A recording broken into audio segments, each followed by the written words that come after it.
আমার ভাইরা, আমার বন্ধুগণ, আমার বাজান, একটু দিলের কানটা লাগায় শোনো ভাই গো, মন থেকে বলবো, এমন একটা আমল আছে ভাইরা, এই আমলটা যদি দুনিয়ার কোনো মানুষ করতে পারে, এ বন্ধু,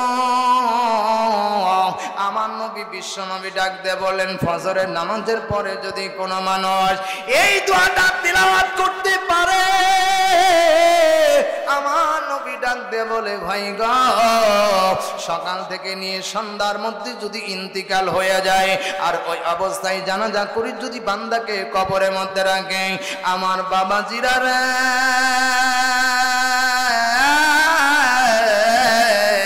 আমার আল্লাহ ওই বান্দার কবরে রাখার সঙ্গে সঙ্গে কবরটাকে আমার আল্লাহ জান্নাতের টুকরা বানায় দেয়।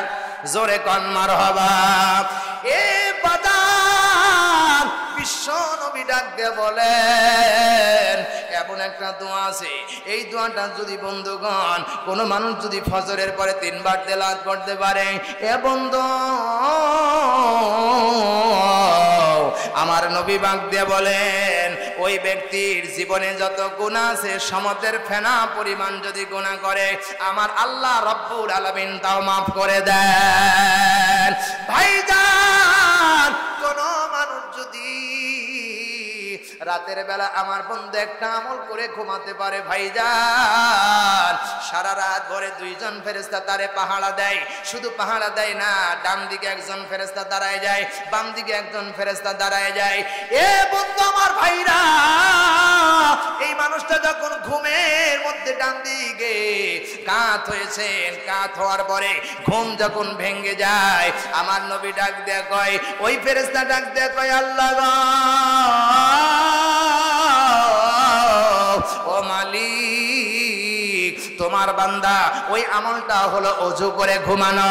আল্লাহ নবী ডাক দিয়া কয়, ভাইজান, এই ফেরেশতা ডান দিকে কাত হইলে আল্লাহর কাছে ডাক দিয়ে বলে, আল্লাহ, তোমার বান্দা পবিত্র অবস্থায় ঘুমিয়েছিল, আল্লাহ তার জীবনের সব গুনাহ খাতা মাফ করে দাও। ভাইরে, আবার যখন ওই বান্দা যখন বাম দিকে কাত হইবে, বাম দিকের ফেরেশতা ডাক দেয়া কয়, আল্লাহ, ও মালিক, তোমার বান্দা ওযু অবস্থায় পবিত্র অবস্থায় ঘুমায়, মাওলা গো, তুমি তার জীবনের সব গুনাহ খাতা মাফ করে দাও। এমনি করিয়া সকাল সন্ধ্যা রাত থেকে ফজর পর্যন্ত এই 2 জন ফেরেশতা আল্লাহর কাছে ফরিয়াদ জানায়। মেলে কি মেলে না? শুরু হয়ে গেছে যখন, আর শেষ হবে না, চলতেই থাকবে। জোরে কোন কথা, ঠিক কিনা? 2 নাম্বার বজলুর রশিদ বলবো, হ্যাঁ, বজলুর রশিদ হুসাইন নানার দরবারে গিয়ে ডাকতে বলে, নানা ভাই, একটা কথা বলবার চাই। আমার নবী ডাক দেয়া কয়, হুসাইন রে, কি বলবার চাও বলো বলো। হুসাইন ডাক দেয়া কয়, নানা নানা, তোমার কাছে একটা জিনিস দাবি করবার চাই। নবী আমার ডাক দেয়া কয়, হুসাইন, কি জানতে চাও বলো, কি দাবি করতে চাও। হযরতে হুসাইন ডাক দেয়া কয়, নানা, এই মরুভূমির মধ্যে কত মানুষ ঘোড়ার পিঠে চড়ে বেড়ায়, কিন্তু আমার বাবা আসাদুল্লাহিল গলিব হযরতে আলী এত গরিব মানুষ, নানা, আমার বাবার কোনো টাকা নাই, পয়সা নাই ঘোড়া কিনে দেওয়ার। ও নানা, আমার মন বলে আমি একটা এই মক্কা মদিনার একটা সেরা ঘোড়ার পিঠের উপর উঠবার চাই। আমার নবীকে ডাক দেব, নানা, এমন একটি ঘোড়া আমারে কিনে দাও। আমার নবী ডাক দেয়া কয়, হুসাইন রে, আমার কাছে কোনো টাকা নাই। এমন সময় আমার নবী আর হুসাইন একটা ঘরের মধ্যে অবস্থান করতেছিল। আমার নবী ডাক দিয়া কয়, হুসাইন রে, ঘোড়া যখন চাইলি রে ভাই, টাকা করি আমার কাছে নাই, তবে একটা কথা বলবার চাই, এই ঘরের জানালা দরজা বন্ধ করে দাও, জানালা দরজা বন্ধ করে দাও। নবীর নাতি হুসাইন ডাক দেয় কয়, না না, চাইলাম ঘোড়ার, তুমি বলো জানালা দরজা বন্ধ করে দাও, ব্যাপারটা তো বুঝলাম না। নবী আমার ডাক দেয় কয়, হুসাইন রে, এই ঘরের মধ্যে দুনিয়ার সেরা ঘোড়া আছে।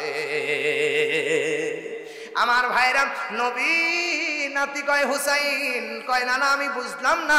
আমার নবী নাতি ঘরের দরজা জানালা বন্ধ করে দিলেন। নবী আমার এবার হামাগুড়ি দিয়া আমার নবী এবার মসজিদের ভিতরে ঘরের ভিতরে আমার নবী হামাগুড়ি দিলেন। ভাইরা আমার হামাগুড়ি দেওয়ার পরে হামাগুড়ি দিয়ে যখন হুসাইনকে ডাক দে বলে হুসাইন রে আমার পিঠের উপরে বসে আজকে ঘোড়ার স্বাদ মিঠাও। হযরতে হুসাইন নবীর পিঠের পুরে উঠে বসলেন। হুসাইন ঘরের ভিতরে নবীর পিঠের পুরে বসে ডাকতে কয় চল ঘোড়া চল, চল ঘোড়া চল। নবী আমার ডান দিকে যায়, বাম দিকে যায়, সামনে যায়, পিছনে যায়। হুসাইন ডাকতে কয় নানা গো একটা কথা বলবার চাই। হুসাইন কয় নানা গো একটা কথা বলবার চাই। নবী আমার কয় কি বলবার চাও? নবী আমার কয় কি বলবার চাও? নবী আমার কয় কি বলবার চাও? হুসাইন কয় নানা আমি দেখেছি মরুভূমির মধ্যে কত মানুষ ঘোড়া চালায় গো নানা, ওই ঘোড়াগুলোকে নিয়ন্ত্রণ করার জন্য মানুষের হাতে লাগাম থাকে, সোয়ারির হাতে লাগাম থাকে, কিন্তু আমি এমন একটা ঘোড়ার পিঠের উপরে উঠে বসলাম নানা, আমার ঘোড়ার কোনো লাগাম দেখি না। নবী আমার ডাক দিয়ে কয় বেকায় দায় ফারাইলি। আমার নবী ডাক দিয়ে কয় হুসাইন রে আমার ডান দিকে দেখ চুল পাকানো পাকানো চুল। আমার নবীর মাথায় ছিল বাবরি চুল, এত সুন্দর চুল ছিল রে বাবা, দুনিয়ার এত সুন্দর কোন যুবকের মাথায় চুল পাওয়া যাবে না। নবীর মাথায় থাক থাক করা চুল ছিল। আমার নবী বলে হুসাইন রে ডান দিকের চুলগুলো জড়াইয়া ডান হাতে ধরো, বাম দিকের চুলগুলো জড়াইয়া বাম হাতে ধরো। হযরত হুসাইন ডান দিকে চুলগুলো জড়াইয়া ডান হাতে ধরে, বাম হাতের দিকে ধরায় বাম হাতের দিকে গুলো বাম হাতে ধরে। হুসাইন ডান দিকে টানে, নবী ডান দিকে যায়, বাম দিকে টানে, বাম দিকে যায়। আমার নবী হলেন হুসাইনের জন্য ঘোড়া। চল ঘোড়া চল, চল ঘোড়া চল, চল ঘোড়া চল, চল ঘোড়া চল। এমন বক্তব্য দিচ্ছে যে ওই রাস্তা দিয়ে হেঁটে যাচ্ছে হযরতে আসাদুল্লাহিল গনি হযরতে আলী। এমন সময় কণ্ঠের মধ্যে পাওয়া যায় হুসাইনের কণ্ঠ। কে রে ঘরের মধ্যে ঘোড়া চালায়? জানালার ফাঁক দিয়ে দেখে হুসাইন নবীর পিঠের পুরে বসা।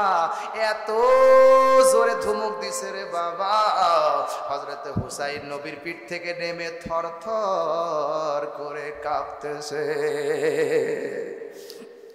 ভাইরা আমার হযরতে হুসাইন থেমে গেলেন। আমার নবী ডাক দিয়ে কয় আলী রে এমন কেন করলি?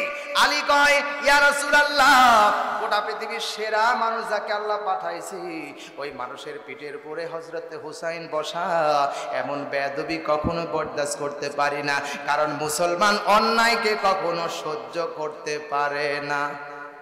কথা কয় না ঠিক না বেঠিক? হযরত আলী বলে কেমন করে এমন করলি?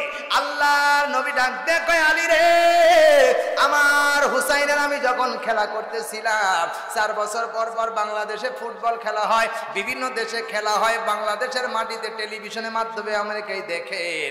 ও আমার বন্ধুরা গিরিরাতে কত মানুষ দেখা যায়, গিলারি সাজানো মানুষ। আমার নবী ডাক দিয়ে কয় ও আলী আমি এই হুসাইন আর আমার নাতি আর আমি হুসাইন আর আমি বিশ্ব নবী এমন খেলা খেলতেছিলাম, এই খেলার গিলারিতে কোনো লোক নাই, এই গিলারিতে ছিল আমার স্বয়ং আমার আল্লাহ। জোরে কান মারহাবা। মেলে, জোরে বলেন মেলে। এরপরে আরেকটি বলবো, কোনটা বলবো বলেন? আমির হামজা বলেন আলহামদুলিল্লাহ, বলেন আলহামদুলিল্লাহ।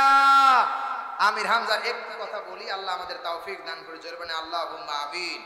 আরো জোরে বলি আল্লাহুম্মা আমিন। আমার ভাইরা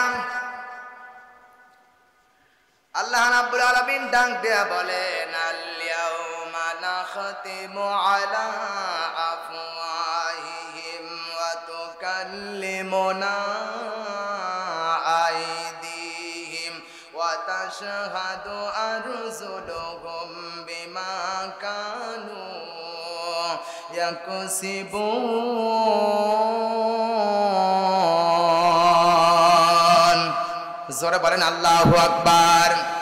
কক্সবাজারবাসী আল্লাহ রাব্বুল আলামিন সূরা ইয়াসিন 35 নাম্বার 36 নাম্বার সূরা 23 নাম্বার পারা আর 4 নাম্বার উপর 65 নাম্বার আয়াতে কারিমা বলছি।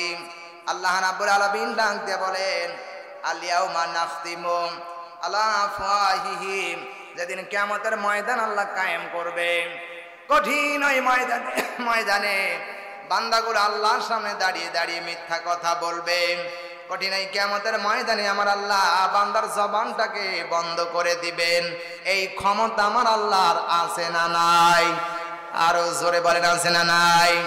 কক্সবাজারবাসী শুধু আল্লাহ জবান বন্ধ করে দিবে না, আমার আল্লাহ ডাইরেক্ট তার হাতের দ্বারা কথা বলাবে। হাত সেদিন কথা বলবে, হাত কি করেছে, পা কি করেছে, সব ব্যাপারে খুঁটে খুঁটে আমার আল্লাহর সামনে কথা বলবে।